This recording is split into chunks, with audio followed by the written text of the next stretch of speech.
एक बार की बात है।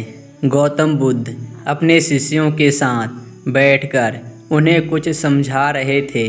बुद्ध के सभी शिष्य बुद्ध को बड़े ध्यान से सुन रहे थे। बुद्ध और उनके सभी भिक्षु यह देखते हैं कि उनकी तरफ एक आदमी बड़ी तेजी से आ रहा है और वह आदमी बहुत क्रोध में है और वह कुछ बड़बड़ाता आ रहा है। उस व्यक्ति को देख गौतम बुद्ध के कुछ शिष्य समझ जाते हैं कि यह व्यक्ति कुछ गलत करने के उद्देश्य से गौतम बुद्ध के पास आ रहा है। इसलिए गौतम बुद्ध के दो शिष्य दौड़कर उस आदमी के पास चले जाते हैं और उसे रोक लेते हैं। वह उस व्यक्ति से पूछते हैं कि तुम कौन हो और तुम्हें किससे मिलना है।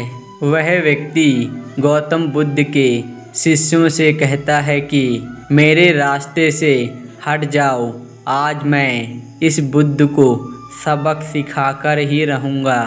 उस व्यक्ति की बात सुन गौतम बुद्ध के शिष्य उस व्यक्ति को शांत करने की कोशिश करते हैं, पर वह व्यक्ति शांत नहीं होता है।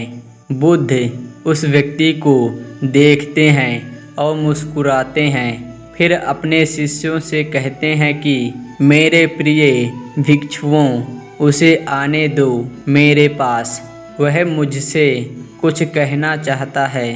बुद्ध की आज्ञा का पालन करते हुए बुद्ध के भिक्षु उस व्यक्ति के रास्ते से हटते हैं। फिर वह व्यक्ति बुद्ध के पास आकर खड़ा हो जाता है। जैसे ही व्यक्ति बुद्ध के पास पहुंचता है, वह बुद्ध को गालियां देना शुरू कर देता है। बुद्ध उस व्यक्ति की गालियां सुनते रहते हैं, परंतु उसे कोई भी उत्तर नहीं देते। बहुत देर तक बुद्ध को गालियां देने के बाद वह व्यक्ति अपने मन में सोचता है कि मेरी गालियों का तो बुद्ध पर कोई भी असर नहीं हो रहा है।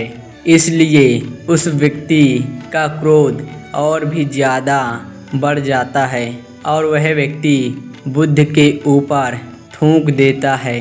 उसके बाद बुद्ध एक कपड़ा उठाकर उस थूक को पोंछ देते हैं। यह देखकर गौतम बुद्ध के सभी भिक्षुक क्रोध से भर जाते हैं, पर बिना बुद्ध के आज्ञा के कोई भी भिक्षु अपना क्रोध प्रकट नहीं करता।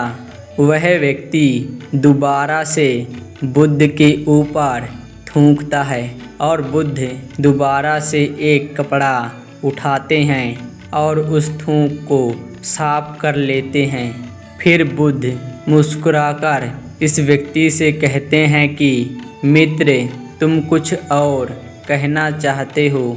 जैसे ही वह व्यक्ति बुद्ध का यह प्रश्न सुनता है, वह व्यक्ति भीतर तक हिल जाता है। फिर वह व्यक्ति बुद्ध को कोई भी उत्तर नहीं दे पाता है और तुरंत वहाँ से चला जाता है। बुद्ध के सभी भिक्षुओं के मन में यह प्रश्न होता है कि उस व्यक्ति ने बुद्ध का इतना अपमान किया, लेकिन बुद्ध ने उस व्यक्ति को यह क्यों कहा कि क्या वह और कुछ कहना चाहता है।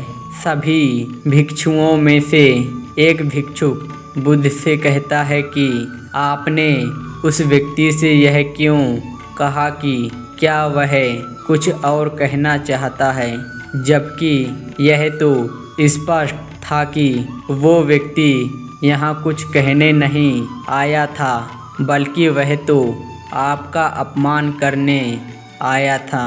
वह व्यक्ति बुद्ध का अपमान करके अपने घर तो चला जाता है, लेकिन पूरी रात सो नहीं पाता है।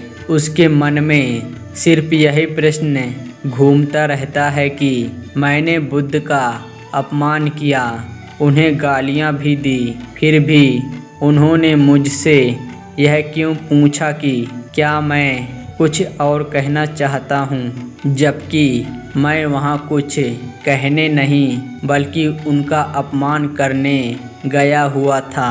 अगले दिन वह व्यक्ति सुबह सुबह जल्दी उठकर बुद्ध के पास चला जाता है और उनकी चरणों में लेट जाता है। बुद्ध के सभी शिष्य उसको देखकर आश्चर्यचकित होते हैं कि जो व्यक्ति कल बुद्ध का अपमान करके गया हुआ था, आज वह रो रहा है और बुद्ध के चरणों में पड़ा हुआ है। बुद्ध उस व्यक्ति को उठाते हैं और उस व्यक्ति से कहते हैं कि मित्र, क्या तुम कुछ और कहना चाहते हो?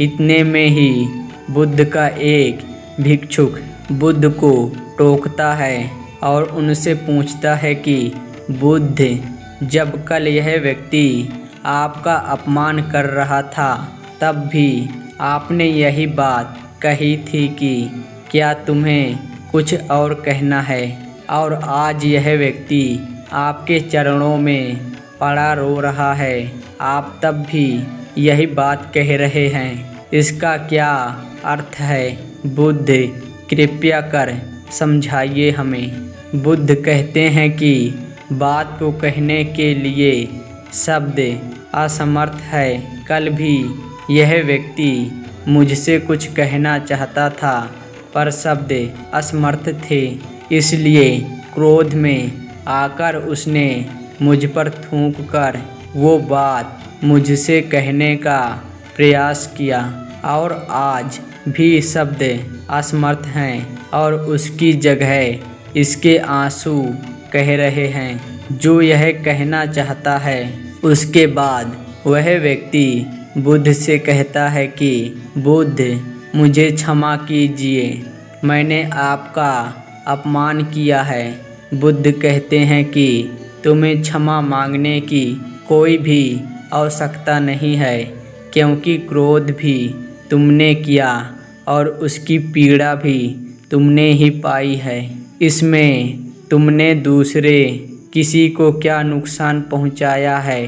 बुद्ध अपने सभी भिक्षुओं और उस व्यक्ति से कहते हैं कि क्रोध जलते हुए अंगारे की तरह है जिसे हम अपने हाथ में पकड़ते हैं किसी और पर फेंकने के लिए, लेकिन हम ये भूल जाते हैं कि सबसे पहले उस अंगारे से खुद का ही हाथ जलता है।